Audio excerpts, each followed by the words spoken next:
তোমরা দেখেছিলে আমরা চলে গেছিলাম পুরী সমুদ্রের ধারে, আর সারাটা দিন খুব ভালো কেটেছিল। আর এখানে আমরা অনেক অ্যাক্টিভিটিও করেছিলাম। এই পার্টটা দেখোনি তারা অবশ্যই এই পার্টটা দেখে আসবে। আর এবার শুরু হচ্ছে আমাদের লাস্ট পুরী সিরিজের পর্ব। এখন ঘড়ির কাঁটায় সময় হচ্ছে সকাল 5:30, আর আমরা এখন চলে এসেছিলাম আমাদের হোটেলের ছাদে। আর এখান থেকে দেখতে পেলে খুব সুন্দর সমুদ্রের ভিউ দেখা যায়, আর এদিকে পুরীর জগন্নাথ মন্দিরেরও ভিউ দেখা যায়। তো তারপরে আমরা আমাদের রুমটাকে টাটা বাই বাই করে আমরা বেরিয়ে পড়লাম আমাদের লাগেজ নিয়ে। আর এখানে আমরা 1 কাপ চা খেয়ে নিলাম।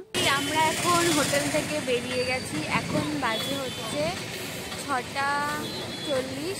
তো এখন আমরা এখান থেকে গাড়ি করে যাব চিল্কা লেকে, তারপর ওখান থেকে আমরা পুরী স্টেশন হয়ে আমরা আমাদের বাড়ি চলে যাব।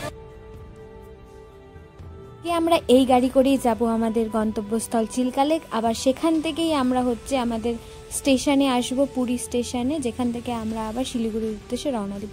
তো চলো এখন চিল্কা লেকের উদ্দেশ্যে আমরা বেরিয়ে পড়েছি। মোটামুটি 8:10-15-তে আমরা চিল্কা লেকে ঢুকে গেছি। তো এখান থেকে আমরা টিকিট কেটে নেব আমাদের এই বোট রাইডের জন্য। রয়েছি আমি, ভাই, বোনও, আমরা হেঁটে আগাচ্ছিলাম। আর এখানে তোমাদের সাথে শেয়ার করছি টিকিট প্রাইস। এটা আমাদের 10 জনের টিকিট প্রাইস। এটা 5 জন করে আলাদা বোট আমরা নিয়েছি। আর এখানে আমরা নিয়েছি হচ্ছে পাখিদের জন্য খাবার, যেটা এখান থেকে আমাদের বলে দেয় যে এখানে পাখিদের জন্য খাবার নিয়ে যেতে হবে, তাহলে আমাদের একটু ভালো ভালো ফটো ভিডিও আসবে বা আমরা দেখতে পারবো সুন্দর সুন্দর পাখিটাকে। তো চলো দেখা যাবে আমরা কি দেখতে পাই না দেখতে পাই। আজকের ওয়েদারটাও বেশ সুন্দর ছিল বলে আজকে এত সুন্দর হাওয়া চলছিল, তাই দেখতেও পরিবেশটা আলাদাই সুন্দর লাগছিল। তো ফাইনালি আমরা চলে এসেছি আমাদের বোটের সামনে, যেটায় করে আমরা বেসিক্যালি আজকে পুরোটা টাইম ঘুরবো। তো আমাদের বোটে আমি, বাবা, মা, ভাই, বোনও আমরা উঠেছি। বাবা এখানে ওঠার সময় কারো হেল্প নিচ্ছিল বলে টুক করে পড়ে যাচ্ছিলো, বাট যাই হোক কোনোভাবে ওটা অসুবিধা হয়নি। তো ফাইনালি আমাদের বোট ছেড়ে দিয়েছে, আর তোমাদের সাথে শেয়ার করবো বোটটা কিভাবে চলছিল। মানে জিনিসটা প্রচুর ইন্টারেস্টিং ছিল যে প্রথমে মোটর স্টার্ট করে দিল, তো তাহলে ওইভাবে অটোমেটিকলি চলতে থাকবে। মানে এখন আর ওই আগের মতো সিস্টেম নেই যে অনেকক্ষণ ধরে বাইতে হবে, ওরকম ব্যাপার নেই। তো চলো, এই দেখতে পাচ্ছি প্রথমেই দেখা হয়ে গেল প্রচুর প্রচুর প্রচুর রকমের পাখি রয়েছে। আর এত রকমের পাখি আসার মেন কারণ হচ্ছে ভুট্টা পাপড়গুলো, যেটা আমি দেখালাম আগে ভিডিওতে যে আমি ওগুলো দিচ্ছিলাম। তো দেখতে পাচ্ছ পাখিগুলো এত সামনে চলে আসে আর এত সুন্দর লাগে দেখতে। আর ওরাও জানে যে এখানে যারা আসবে তারা খাবার নিয়ে আসবে বলে ওরাও সেইভাবেই চলে আসে। তো এত সুন্দর পাখি দেখে ভিডিও ক্যাপচার করতে ভোলা যাবে না। তো যাই হোক, আমি তাই পাখিদের সাথে সুন্দর একটু ভিডিও তোলার চেষ্টা করলাম। আর এটা সামনাসামনি দেখতে এতটাই সুন্দর লাগছিল যেটা বলে বোঝানো যাবে না। তো বাবা, ভাই সবাই মানে পাখিদের খাবার দিচ্ছিল যেন ভালোভাবে সামনে থেকে দেখতে পারা যায়। এখানে প্রথমে রয়েছে পিতাশ্রী, তারপরে রয়েছে এখানে আমার মাতাশ্রী, তারপরে এখানে রয়েছে বুনু, আর ওখানে রয়েছে ভাই। সময়টা তো বেশ ভালোই কাটছে, কিন্তু বলে রাখি এই লেকে কিন্তু ডলফিনও রয়েছে। যেহেতু আমরা বর্ষাকালে যাইনি, বর্ষাকালে জলের ফ্লোটা মানে এই যে ওয়েভগুলো যেগুলো আসে, এই ওয়েভটা অনেকটা বেশি হতে তখন ডলফিনটা আরও ভালো করে দেখা যায়। তো কিন্তু আমরা বাই চান্স একটা ডলফিন দেখতে পেরেছি। এই সিনারিটা আমার এখনও চোখে ভাসছে।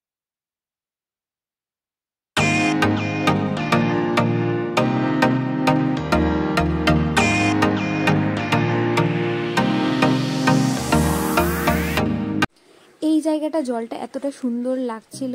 তারপরে আমি একটু জল নিয়ে একটু ভিডিও করার চেষ্টা করলাম, তারপরে আমার রিয়াকশানের জন্য ওয়েট করো।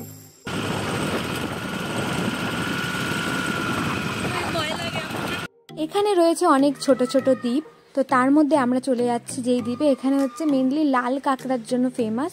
কিন্তু এখানে আমাদের নামতে দেয় না, কারণ এই লাল কাঁকড়াগুলো খুব ডেঞ্জারাস হয়, মানে কাটলে মানুষের মৃত্যু পর্যন্ত হয়ে যেতে পারে। এগুলো দেখতে কিন্তু ভীষণই সুন্দর।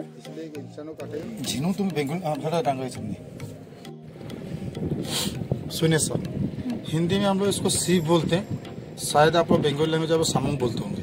हाँ। झिनुक जो होता है ना आप लोग का, झिनुक लंबा होता है। हाँ, ये जो होता है ना झिनुन पोल, सीप जो होता है समुद्री वाला सीप है, जो लैंड आपको दिखता है वहाँ पे पीछे ये पेड़ वाला दिखता है ना, पेड़ के अपोजिट साइड से बे बंगाल है, जिसको बंगाल खाड़ी का आप लोग कहते हो। वहाँ पे जो डीप सी होता है ना, डीप सी मतलब बीच गहराई, बीच गहराई के अंदर जो मछुआरा आता है मछली फंसा नेट डालते, मछली फंसा निकले, मछली के साथ साथ सीप भी फंसती है। पूर्णिमा का दिन एक बारिश होता है जिसको हम बोलते हैं स्वाति नक्षत्र बारिश का बूंद। स्वाति नक्षत्र बारिश का बूंद सागर के अंदर गिरने से उसको कोई फीमेल सी में पीती है, जिसको आपको लैंग्वेज आपको बेंगोली लैंग्वेज में पिएगा, उसके अंदर पॉल्स बनेगा। और जेनुइन पोल एक के अंदर एक ही मिलेगा, जीरो भी हो सकता है, 350 साढ़े हो सकता है, 100 पीस थोड़ा जीरो भी हो सकता है, 100 पीस थोड़ा 100 भी हो सकता है, नहीं भी हो सकता है, मैं भी नहीं हो सकता। ये सारे पहले से डेड है। ये भैंस खाता ना, दुनिया में कोई वेजिटेरियन नहीं है। जो भैंस खाता ना उनको बोल देना दवाई के जरिए नॉनवेज लेते हैं उन लोग इंडिरेक्टली, पता नॉनवेज चीज बनती है नहीं है। देखिए ये जो ऑयस्टर है ना सर, ये ऑयस्टर मेल है फीमेल होता है। ऑयस्टर के हिसाब से फीमेल ऑयस्टर में बहुत मात्रा कैल्शियम है। कैसे खाते हो? दवाई के जरिए। कैल्शियम टैबलेट सेल खाते हो आप लोग, ऑयस्टर से बनता है। पान खाते हो, चूना ये होता है।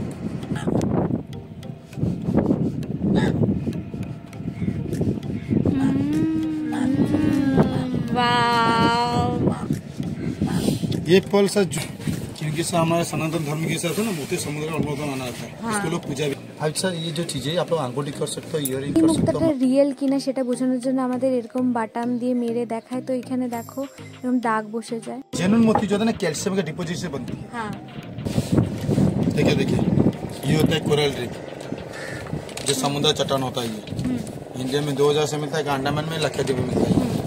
लाल पल्ला बैठता है, चंद्रमणि बैठता है, जिसको उकेल बोलते हैं, आप जगन्नाथ मस्तक से रहता है ना, वो सब चीज इसके अंदर बैठता है।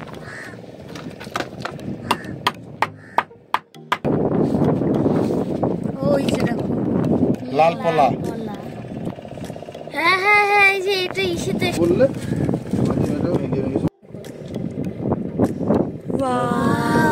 ये जगन्नाथ मस्तक रहता है, चंद्रमणि है, चंद्रमणि, इसको ज्वेलरी उपेल बोलते हैं। इसको पहनते 9 ग्रह को शांत रखने के लिए, लाइफ को डेवलपमेंट के लिए, मान सम्मान धन सम्पत्ति होने के लिए। राशि देखते वाले बंद कर देखो। তারপরে আমাদের এখন একটু পেট পুজো হলো, কিছু যেই খাবার না হয়েছিল সেগুলো খাওয়া হলো। তো তোমরা এতক্ষণ যেগুলো দেখতে পেলে এগুলো হচ্ছে ওরা এখানে সেলও করে, তো তোমরা কিনতে চাইলে এখানে এসে কিনতেও পারো। এবার অনেকের মতো এগুলো রিয়েল, অনেকের মতো ফেক, বাট আমার প্রত্যেকটা জিনিসই বেশ ভালো লেগেছিল। তো যাই হোক আমরা চলে আসলাম আমাদের নেক্সট একটা ছোট দ্বীপে। তো এখানে আমরা নেমেছি, তো নেমে চলো আগিয়ে দেখি কি কি রয়েছে। চলো চলতে চলতে দেখা যাক এখানে কি দেখতে পাওয়া যায়। এখানে প্রথমে চোখে পড়লো হচ্ছে ডাবের জল। তো যাই হোক আমরা এখান থেকে কিনিনি, কারণ আমাদের এখন সিরিয়াসলি বাজেট প্রবলেম হয়ে গেছে। তো যাই হোক, তো এখানে রয়েছে প্রচুর গাছপালা। তো তারপরে আগানোর পর আমরা দেখতে পেলাম ফাইনালি এখানে সমুদ্র দেখতে পাওয়া যাচ্ছে। আর এখানে আমি ছোট্ট একটা ঝিনুক পেয়েছি। এবার যেই হারে ঝিনুক কুড়িয়েছি, আমার কাছে প্রচুর ঝিনুকের কালেকশন রয়েছে। এখানে আমি আমার নাম লিখেছিলাম, লিখে একটু ভিডিও ফটো তুললাম। আর এখানে একটু সমুদ্রের সামনে এসে একটু সমুদ্রের ফিল নিচ্ছিলাম। এত সুন্দর সামনে ঢেউ আসছিল, এত সুন্দর হাওয়া চলছিল, এগুলোকে খুব খুব খুব মিস করব। এতটাই ভালো লাগছিল। এখন সিরিয়াসলি লাস্ট মোমেন্টে এসে আর যেতে ইচ্ছা করছে না এই সুন্দর সিনারি ছেড়ে। কিচ্ছু করার নেই, আমাদের বেশি সময় দিলে হবে না, কারণ আমাদের আবার ট্রেন লেট হয়ে যাবে নয়তো। এখানে আমাদের মোটামুটি সব মেম্বাররা রয়েছে, এখানে সবাই রয়েছে। আর আমরা যেহেতু দুটো আলাদা আলাদা বোটে ঘুরেছি, তো এখানে এসে বাকি 5 জনের সাথে দেখা হয়েছে। আর এই বলে রাখি, তোমরা চিল্কা লেকে ঘুরতে আসলে অবশ্যই হাতে অনেকটা টাইম নিয়ে আসবে, যেহেতু আমাদের কাছে বেশি সময় ছিল না, তাই আমরা তাড়াহুড়ো করে ঘুরেছি। যতটুকু ঘুরতে পেরেছি তাও একটু সময় দিয়েছি, 2-2.5 ঘন্টার মতন। তো এইটা আরও বাকি রয়েছে, বাট সেগুলো আর ঘোরা হয়নি। তো এবার আমাদের মোটামুটি ফেরার পালা।